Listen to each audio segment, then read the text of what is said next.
Téléspectateurs, mesdames et messieurs, bonjour et bienvenue sur le plateau de la télévision Renaissance. C'est le journal parlé en français.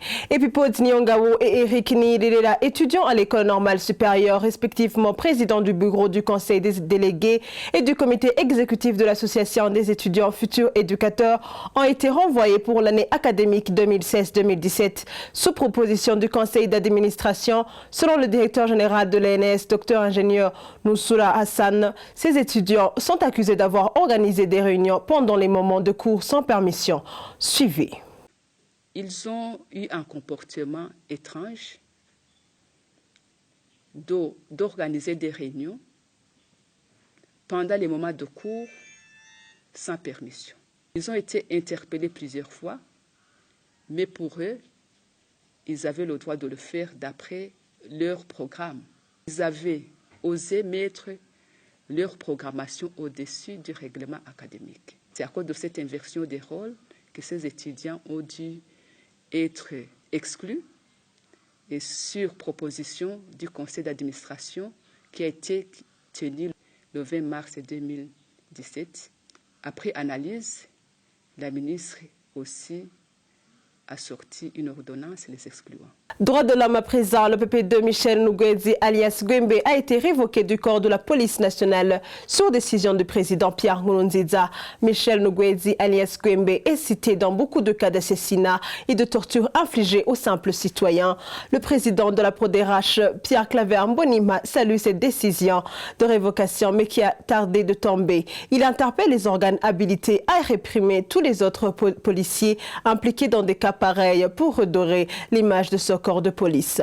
Pierre Claver Mbonimpa, il a été joint de par révoquer Michel Ngozi alias Gwembe, c'est une décision qui tombe tardivement parce que vous savez qu'il y a beaucoup de dossiers qui pèsent dessus lui. Vous vous souvenez bien le dossier de Léandre Boukou qui a été capité et ce dossier était juste à la tête de Gwembe, de Michel Ngozi. Maintenant, qui a tenté d'assassiner son collègue policier, c'est pendant que la justice a décidé de le condamner et maintenant on vient de l'évoquer alors qu'il se trouvait en prison. Vous savez ce qu'il a fait de la prison de Monnier, c'est-à-dire qu'il veut se comporter comme s'il était toujours policier. Pour nous, c'est une bonne chose. Il faut même que les autres policiers qui se comportent comme Michel Ngozi soient du même sort que Gwembe, qu'ils soient aussi évoqués. Ce sont ces unités de policiers qui se comportent mal, qui donnent mauvaise image à la police. Pour nous, cette décision est venue à un moment donné, quoi que même ça arrive tardivement. Il y a beaucoup de policiers qui ont commis des assassinats, qui ont commis des viols, qui ont commis des vols. Tous ces policiers devaient être limogés de la police pour garder des policiers qui sont en ordre, qui ne sont pas accusés de n'importe quelle infraction, surtout des crimes contre l'humanité. Page politique, au moment où il s'installe un silence par rapport aux négociations inter-burundais. Cette étape n'inquiète pas le président du parti Radebou, Jean de Dieu Mutawazi, trouve qu'il ne s'agit pas de l'accalmie à propos des négociations, mais plutôt un signe qui ne trompe pas que la paix s'installe au pays. Je vous prie de le suivre. En réalité, il n'y a plus plusieurs partis en confrontation ou bien en face à face.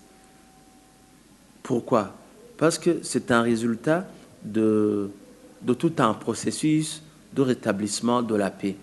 Vous savez que les mouvements insurrectionnels qui ont remonté depuis les mouvements de la vie chère et puis les mouvements qu'on appelait anti-troisième mandat, jusqu'aux deux coups d'État, le coup d'État du 13 mai 2015 et au coup d'État du 12 décembre 2015, toutes ces tentatives de déstabilisation ont été neutralisées. Et c'est pourquoi nous avons une paix, nous avons une accalmie, nous avons la sécurité. Donc c'est tout un résultat de neutralisation des ennemis de la paix, de neutralisation des éléments qui ont tenté de déstabiliser ce pays et de renverser les institutions démocratiquement élues. Alors, ce qui fait que l'opposition radicale qui voulait déstabiliser ce pays, qui voulait renverser les institutions démocratiquement élues, en réalité, s'est affaiblie.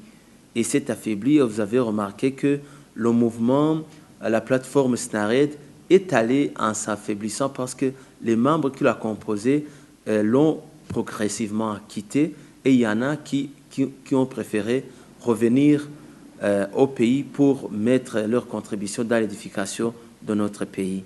Ici, je parlerai du président Ivan Hunganya, je parlerai de Madame Nzomukunda Alice, je parlerai de certains ambassadeurs, d'autres présidents de partis comme Nidende Reza et d'autres. Donc, aujourd'hui, l'opposition radicale, c'est remarquable, elle est en perte de vitesse. Et donc, comme certains le disent,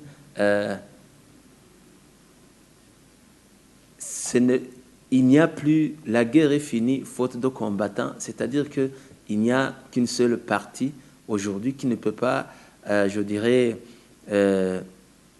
faire des discussions seul, faire un dialogue seul.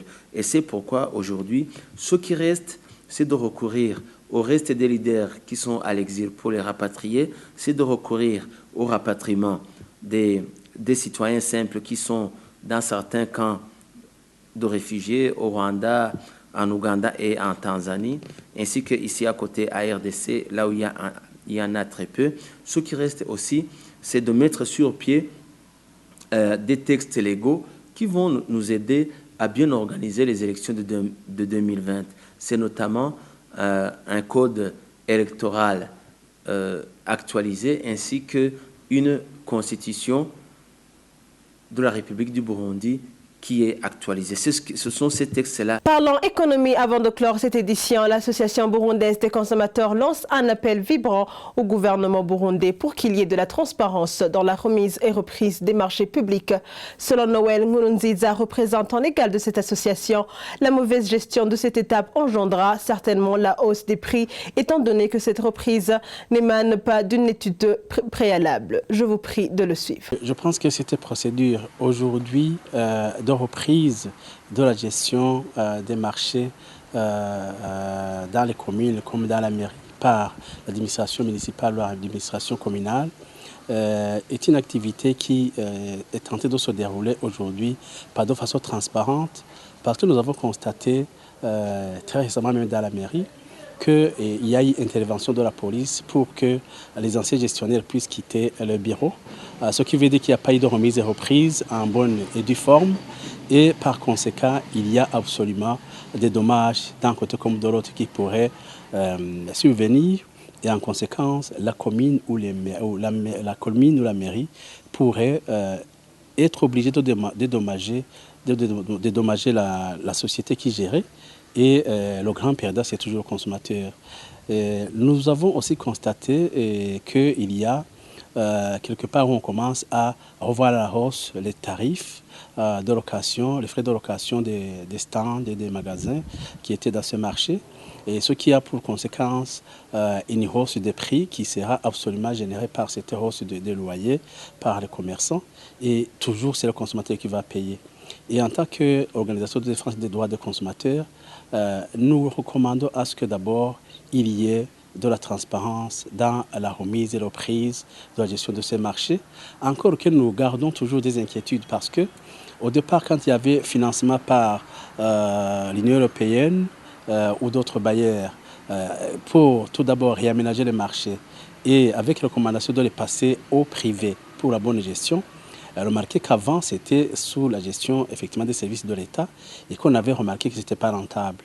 Le pouvoir, les autorités communales de la mairie avaient le droit de regard sur les prix qui étaient appliqués au niveau de la location et enfin aussi d'une manière indirecte de contrôler les prix sur le marché, le prix aux consommateurs. Mais aujourd'hui, maintenant que la commune va gérer directement ou la mairie va gérer directement le marché, il aura toujours sentira toujours dans le besoin des fonds.